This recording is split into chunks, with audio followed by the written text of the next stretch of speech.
eyes on the vegetation fire. The devastation of the deadliest wildfire in California state history. Tonight in part 2 of my report, we hear from my mom and sister describing the most terrifying time of their lives. There's a fire in Paradise. No, there's not a fire in Paradise. There's a fire north of Concal up off of Highway 70.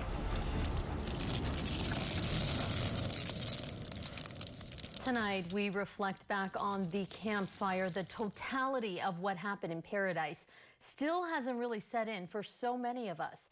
It was the deadliest fire ever in California, burning more than 153,000 acres and destroying nearly 14,000 homes. That's right. The future of Butte County and the landscape of Paradise were forever changed 6 months ago today when that Camp Fire first broke out. On today's 6-month anniversary, a special series looking back on what was, what is, and what's next. Oh my God.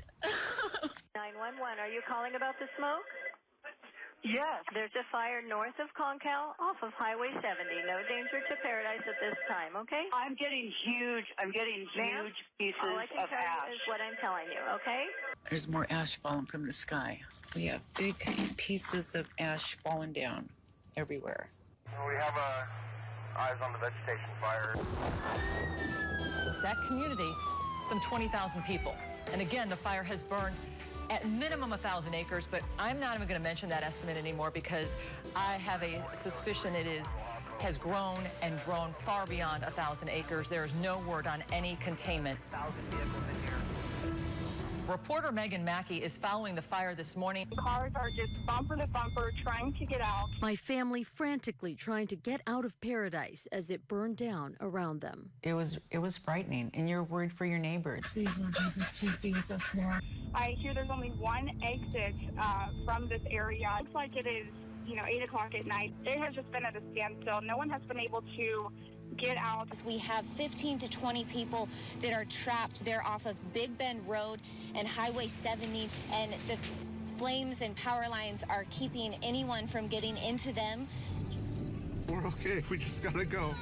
So I am told they're being rescued. They're having a helicopter, a CHP helicopter coming in, and they're going to airlift these families out. And then we got out of this dark tunnel, like he called it, and we could see everything was bright, and it was like a normal day in front of us. And all of a sudden we came out of this dark tunnel, and I was like, oh my God, Christian, we made it.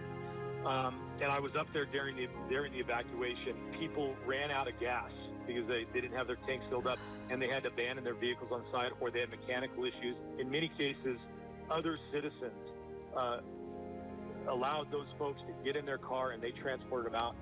Some pretty amazing, compassionate, and heroic efforts on the part of citizens helping other citizens.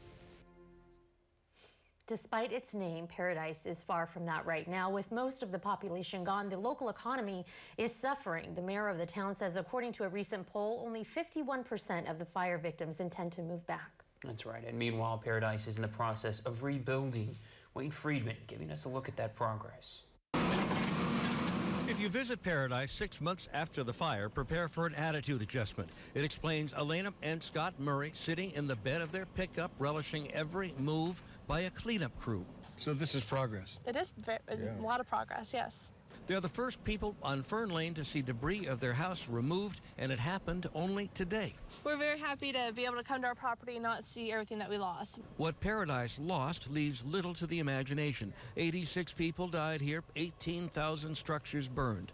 The trucks, their noise, and their dust fill the air. 6 months now, and residue remains everywhere, but it diminishes. 1,000 rigs a day haul it out of town. We have a long way to go in terms of the debris removal. Then the environmentalists will come in and recertify the land to be rebuilt on. Some of those people driving trucks here live here and lost their homes here. Rob Harmon among them. I mean, what else are you going to do? I guess you could cut and run, but that doesn't seem right.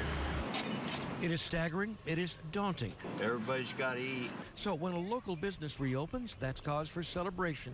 Mijo's Mexican Food did it by purchasing a food truck because benzene pollution in the water supply has rendered their building unsafe. They said anywhere from about 8 months or to a year or so. The patio is almost like old times. The new times may take a while, but the dead-end attitude, long gone. We're just gonna look for the future and hope for the best, huh, honey? Sure. That's all you can do, really. You're the cheerleader, aren't you? I am.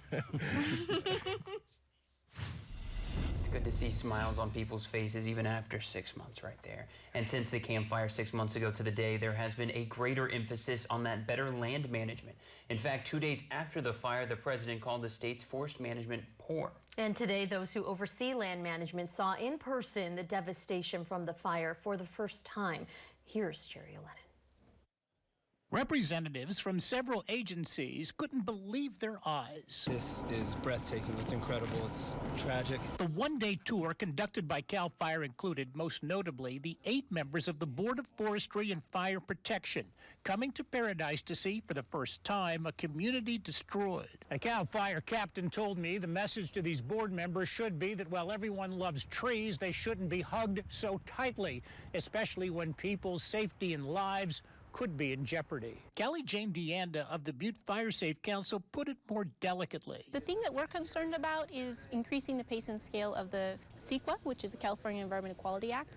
That slows us down and impedes us from doing forest thinning work. And I do think you can achieve a balance. Keith Gillis, the chair of the California Board of Forestry and Fire Protection, said his members can adapt to achieve the desired results. We need to find a way which is economically feasible to do vegetation management that makes it safer for us to live in the areas that we want to live in the state. In a tweet 2 days after the fire, the president said that the state's forest management is so poor and that lives were lost because of gross mismanagement of the forest. My comment on the president's tweet was that the president's comments are at best uninformed. But while the campfire started and spread because of several factors, DeAnda said a proposed vegetation treatment program has been stalled for 5 years. We need some relief so that we can get that environmental compliance done to improve our forests. Will seeing the human effects of the campfire change priorities? Many here hope seeing is believing.